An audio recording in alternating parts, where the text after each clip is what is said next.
ஒரு சிறிய கிராமத்தில் கமலா பாட்டி வசித்தார். பாட்டிக்கு ஒரு அழகான பச்சை கிளி இருந்தது. அதன் பெயர் மீனா. மீனா பேசக்கூடிய கிளி. வணக்கம், சாப்பிட்டியா? பாட்டி நல்லா இருக்கியா? எனக் கேட்பது எல்லோருக்கும் ஆச்சரியம். ஒரு நாள் பாட்டி தோட்டத்தில் வேலை செய்ய போனாரு. அதே நேரம் 2 களவாடிகள் பாட்டியின் வீட்டுக்கு வந்தார்கள்.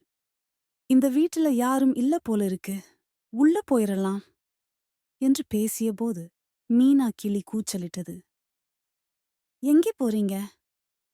அவங்க திடுக்கிட்டாங்க.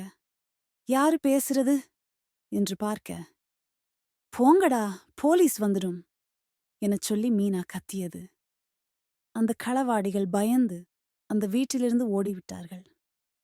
பாட்டி திரும்பி வந்ததும் அருகிலிருந்த ஒரு பையன் கூறினான், பாட்டி, உங்க கிளிதான் உங்க வீட்டை காப்பாத்துச்சு. பாட்டி மீனா கிளிக்கு பழங்கள் கொடுத்து மகிழ்ந்தார்.